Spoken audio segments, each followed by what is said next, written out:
Alright everyone, we have new polling in, a link in the description. Not archived of course, it's just the rolling average with regards to Real Clear polling. That's from RCP, the news aggregator that I use along with Ground News. And polls remain chaos at this time. This was something that I said would probably happen. You've got polls that show like Trump will be up by 5 in a state, and then Kamala will be up by 3 in a different poll. You've got the general polling. Most of it shows Kamala with like a 1-point edge or something like that, which is literally meaningless. It's far shy of what Clinton or Biden were polling at in their respective elections that they lost. It's basically chaos. The problem is that you had a shakeup at the last moment and an attempted assassination. That's number one. Number two, therefore, you only have a few months actually to campaign. This was brought up in the CNN interview in quotations there, so-called, actually. Well, you've only got like 70 days to campaign. This is the shortest campaign period in modern political history, and, fluffing it over as though that's meaningful. You're part of the administration. You've got, therefore, a quasi-incumbency. Just like Trump has a quasi-incumbency because he's a former president. And so you should be answering for everything that the administration has done because you're part of it. This was not generally brought up in the interview, by the way, by CNN. The train wreck interview that Kamala Harris managed to lose despite having literally every fucking advantage at the moment. It was surreal, again. I'm not even going to bother reiterating about it because it was just a freak show. If you look at the polling, though, just the raw data, the number one takeaway is that Kamala Harris, while she appears to have a slight advantage in some polling, and not all, it's a scattershot, she is going to fall prey to several things. Number one, she's riding desperately behind where Clinton was when she lost in 2016, by about 5 points, actually, or nearly 5 points. That's point number one. This is a non-black pill video. This is a white pill video. That's number one. Number two, the Kasich effect will at least partially wear off. While she remains vacuous and is hiding as much as possible, she will have to debate Trump, or cede the debate, in which case that takes attrition as well. She will have to come out into public, and she will have to flesh out certain policy issues. I've noticed something, by the way, with the Kamala Harris campaign. She's having Tim Walz generally deliver the actual issue messaging. She speaks in terms of slogans. So, well, I think the middle class is great, and, America first, and basically copying Trump's homework, and stuff like that. Tim Walz is the one that's being trotted out, and then there's a reason for this because he's well-spoken, to actually talk about the policies, to actually talk about the real concrete issues. And that's because he's more personable, he's more coherent, he's simply more able to speak. He's able to get his message across more easily. Kamala Harris cannot. And they're trying to bootstrap her into office, basically using Tim Walz as the foil, which is very, very interesting. This is the opposite of what a charismatic president, or presidential candidate rather, does, by the way. Donald Trump kept Pence in the background, only let him speak a few times, used him as a surrogate in a couple of states, and basically called it a day.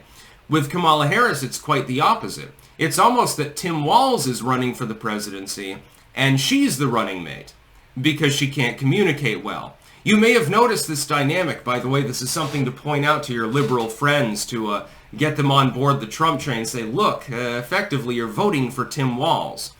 Have you heard any meaningful policy statements by Kamala Harris that she didn't almost immediately countermand?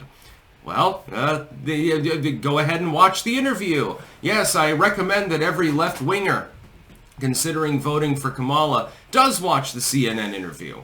You're going to see vacuousness.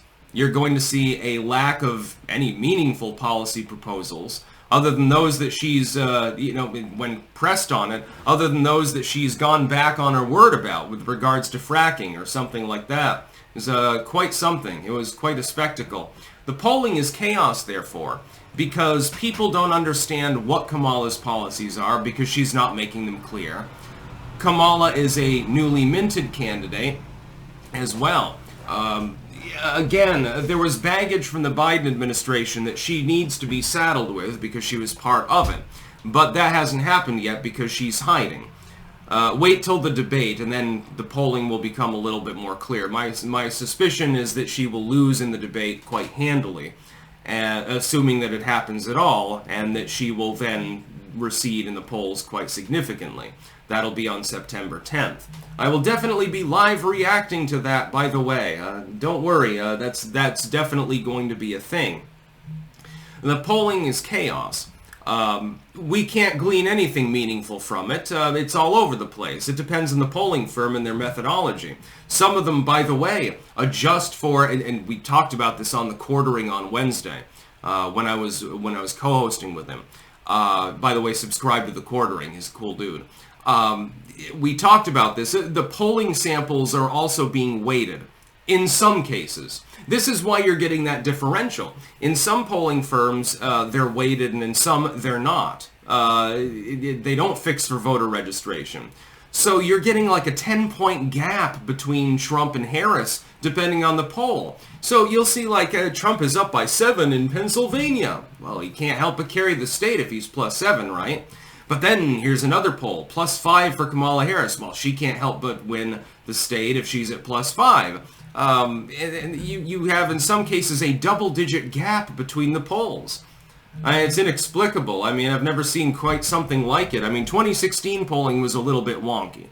2020 polling was pretty unidirectional. It was actually fairly normal, despite, again, a huge decrease in Biden's support in the last polling.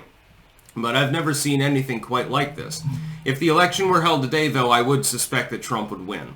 A 1.5 point lead or something like that for Kamala is tiny compared to where Clinton was leading in the same polling, with the same methodology, by the way, post-Obama administration because of turnout differentials. It's tiny compared to what we've seen before. These polling firms really need to reevaluate their methodology because they're misleading the public. There is not a 5 or 6 point gap between Democrats and Republicans anymore. It simply doesn't exist. That registration gap doesn't exist.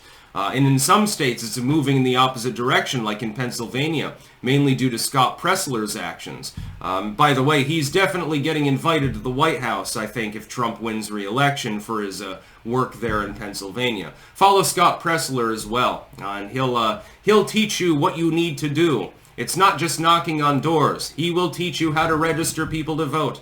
He will teach you how to harvest a ballot. He's doing God's work, I suppose. That's about all. Peace out.